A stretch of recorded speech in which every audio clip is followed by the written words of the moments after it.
a prophet after whose death the greatest punishment befell the Jews, a prophet whom Allah called his Ruh, spirit, in the Quran, upon whose name the world's largest religion was established, a prophet who was given such miracles that were not given to any other prophet, a prophet who was raised to the heavens, and who will be sent back to this world again at a specific time. His name was Hazrat Isa, peace be upon him. But how was this man, who came to teach people Tawheed, monotheism, made into a God himself?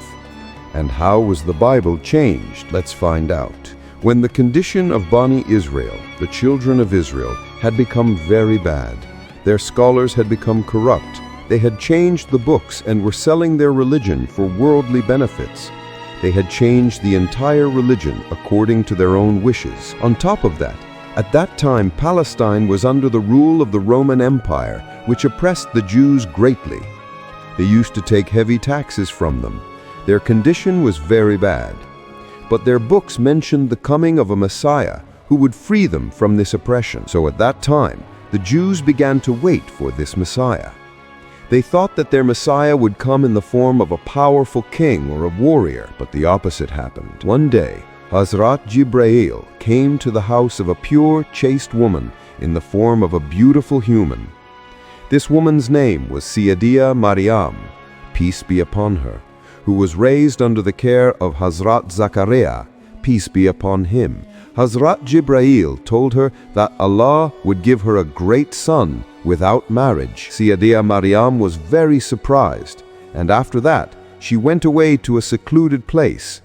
When she felt severe pain, she would go near a date palm tree and say, "I wish death had overtaken me before this." But then a voice from the unseen would come, "Do not grieve." And immediately a spring of water would gush forth from beneath her, and when she would shake the tree, fresh dates would fall, which would give her strength. After all this, one day, Hazrat Isa, peace be upon him, was born. Sayyidah Maryam took him and went back to the settlement, to the people. But as soon as the people saw her holding this child, they started making bad accusations against her, and everyone started shouting at her. Seeing this, Sayyidah Maryam became distressed.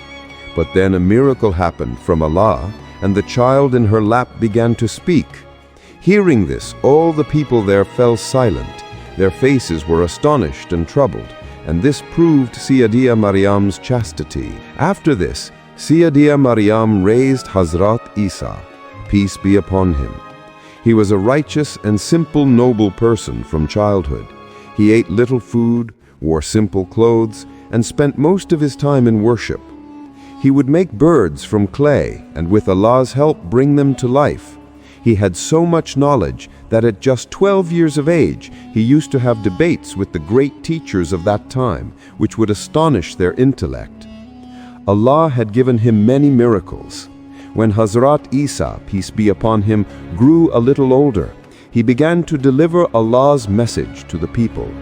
He began to teach people Tawheed and the laws taught by Hazrat Musa, peace be upon him, which these priests had changed, and began to teach people to do good to one another. When people doubted his prophethood, he would show them miracles. He would cure the blind and deaf perfectly with Allah's help, and bring the dead to life with Allah's help. He would make birds from clay and blow into them, and they would begin to fly. He would even tell people what they had eaten and what they had stored in their houses.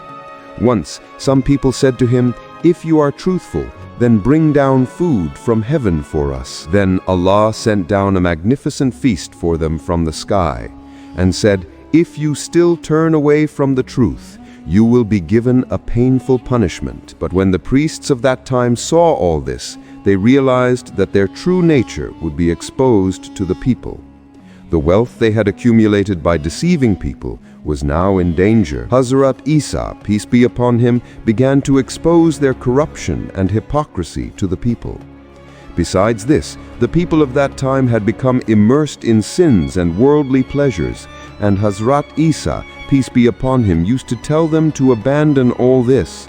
But they chose the world over the truth and did not listen to Hazrat Isa, peace be upon him. Even after seeing all these miracles of Hazrat Isa, peace be upon him, the people demanded more miracles from him. Hazrat Isa, peace be upon him, became very angry at their words, saying, "Even after all these miracles, your hearts are not accepting the truth."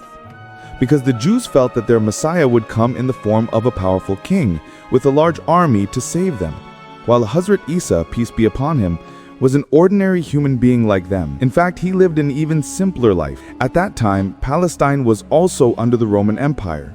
When the Roman emperor saw that a man was influencing people and people were following him, this was also a great danger to his rule. Taking advantage of this, many Jewish priests went to the Roman Empire and incited them against Hazrat Isa, peace be upon him, saying, "This man wants to become king, and that is why he is doing all this." After this, those priests conspired with the Roman king to kill Hazrat Isa, peace be upon him. During this time, Hazrat Isa, peace be upon him, was eating with his companions. Then he told them, "One of you will betray me." And then it happened exactly so. One of them, in exchange for some money, brought the soldiers to his garden, and at this point Allah raised Hazrat Isa, peace be upon him, to the heavens and placed a person who looked like him in front of them. Many scholars say that this was the same person who had betrayed Hazrat Isa, peace be upon him, while others say that he was one of the companions of Hazrat Isa, peace be upon him, and Allah had promised him paradise in return for this patience. But after all this, the Jews tortured this man terribly. They paraded him in the market in a wounded state, cursed him, and placed a wooden cross on him. After this, they nailed his hands and feet to that cross and killed that man. After this, the sky turned black and a dangerous earthquake came. This was a sign for those people of the punishment to come. But Hazrat Isa, peace be upon him, has been raised to the heavens for a specific period. Now he will come to confront the Dajjal, on which we have made a proper video. After this man's death, discussions began among his companions. Some of his companions believed that Hazrat Isa, peace be upon him, had been raised to the heavens, while some said that he had died, and yet others said that he would return. In this way, stories about Hazrat Isa, peace be upon him, began to spread. One set considered Hazrat Isa, peace be upon him, to be a prophet of Allah, while the second set considered him a martyr, and the third set made him the son of Allah. At this time, the Bible had not yet come in the form of a book. People remembered the teachings of Hazrat Isa, peace be upon him, orally, and the Quran was also revealed in exactly the same way. The Quran came in the form of a book many years after the passing away of the Prophet Muhammad, peace and blessings be upon him. But the difference between the Quran and the Bible was that Allah took the responsibility of protecting the Quran upon himself, and this was not the case with the Bible. Because of this, people changed the Bible. When in 70 AD, a man who hated the followers of Hazrat Isa, peace be upon him, so much that he used to torture them and put them in prisons, this man's name was Saul of Tarsus. He tortured the followers of Hazrat Isa, peace be upon him, for a long time, because these followers of Hazrat Isa, peace be upon him, worshipped one Allah and did not worship the false gods of these Romans.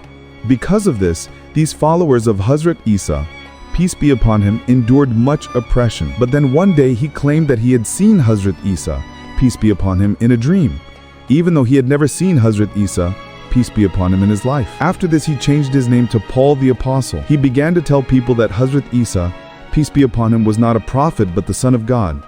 He took this idea from the Greeks and Romans, whose false gods also had sons, like Hercules. He created his own different Christianity from these ideas, which the people of that time began to accept because they already believed in these concepts of the Greeks and Romans. So this new type of Christianity felt relatable to them. Paul told people that Jesus had sacrificed his life for the forgiveness of humanity's sins. We don't have much need to follow his ways, rather we have to believe in this sacrifice of his, meaning this man had changed Christianity itself. He sent letters to different churches and got these concepts added to the Bible, which later became part of the New Testament. But in Jerusalem, some followers of Hazrat Isa, peace be upon him, rejected Paul's ideas and considered him only a prophet of Allah. Among these people was also the brother of Hazrat Isa, peace be upon him. But people did not pay attention to their words, and people began to accept Paul's new Christianity, and it became famous among people. By this time, the Bible had been given the form of a book, and it was written 40 to 80 years after the passing of Hazrat Isa, peace be upon him, and it had 4 Gospels: Mark, Matthew, Luke, and John. In these 4 Gospels, different things were written about Hazrat Isa, peace be upon him, from each other, and many things were written that Hazrat Isa, peace be upon him, had never said. The miracles of Hazrat Isa, peace be upon him, like bringing the dead to life, breathing life into birds, began to be used as evidence to prove him as the Son of God, whereas these were miracles given to him by Allah. But at that time, many old Gospels were also present, like the Gospel of Thomas, the Gospel of Barnabas, the Gospel of Hebrews. In these, Hazrat Isa, peace be upon him, was written as only a prophet of Allah, but the church leaders declared those Gospels wrong and did not accept them. Right to this, but still, not all Christians believed Hazrat Isa, peace be upon him, to be the Son of God. Then, in the 4th century, Constantine the Great became the emperor of the Roman Empire. At this time, his entire empire was divided amongst itself due to politics, war, and religion. So to unite his entire empire, he gave people the freedom to follow their religion openly. This was the first time that Christianity had also become a religion that people could follow freely. Before this, people used to oppress Christians and were against their religion too. At this time, there were 2 sects of Christianity. One that believed Hazrat Isa, peace be upon him, to be a prophet. The second that believed him to be the Son of God. From among these sects, a man stood up whose name was Arius, who began to tell people that Hazrat Isa, peace be upon him, was a prophet of Allah, not his son. His views also gained the support of many people. But the church leaders of that time, who believed Hazrat Isa to be the Son of God, strongly opposed this. This created conflict throughout the empire, and people began to oppose each other. When Constantine found out, he thought of resolving this issue immediately, because he had given the freedom to follow religion only to unite the people. But now, even more issues were arising. So Constantine called a large council, in which more than 300 priests came. A meeting was held among them all, but in this meeting, people rejected Arius's idea and declared Hazrat Isa to be the Son of God. After this, whoever did not believe Hazrat Isa, peace be upon him, to be the Son of God, their Bibles were burned and they were killed. This established only one Christianity throughout the empire, the one that believed Hazrat Isa, peace be upon him, to be the Son of God, so that there would be no differences among the people. By this time, many versions of the Bible existed, and people used to read these different versions, but the church needed one Bible. So the church council selected 27 different versions of the Bibles in which Hazrat Isa, peace be upon him, was declared the Son of God, and all other versions were burned. This is why today there are only a few old versions of the Bible in which Hazrat Isa, peace be upon him, is described as a prophet. Then, when the Bible was translated into Latin, that version of the Bible was declared official in the Roman Catholic Church, and thus that Bible spread throughout the world. Then, when the Prophet Muhammad, peace and blessings be upon him, announced his prophethood, and people began to learn that a prophet had come in Makkah, some Christian priests from Najran came to the Prophet Muhammad, peace and blessings be upon him. They debated with the Prophet Muhammad, peace and blessings be upon him, because the Prophet Muhammad, peace and blessings be upon him, believed Hazrat Isa, peace be upon him, to be a prophet of Allah, not his son. The Prophet, peace and blessings be upon him, presented the verses of the Quran to them, but they refused to accept. So then Allah commanded the Prophet, peace and blessings be upon him, to bring his household, and they should bring their household, then stand in an open field and pray to Allah. The prayer of the truthful one would be accepted, and the punishment of Allah would descend upon the liar.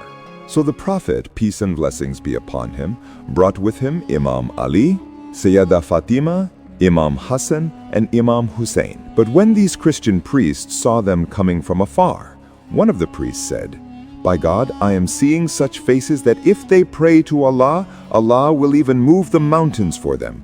Do not debate with them, or we will be destroyed." So out of fear, they made an agreement with the Prophet Muhammad, peace and blessings be upon him. The conspiracy to kill Hazrat Isa, peace be upon him, was the biggest mistake of the Jews, because Hazrat Isa, peace be upon him, was the last chance for the Jews.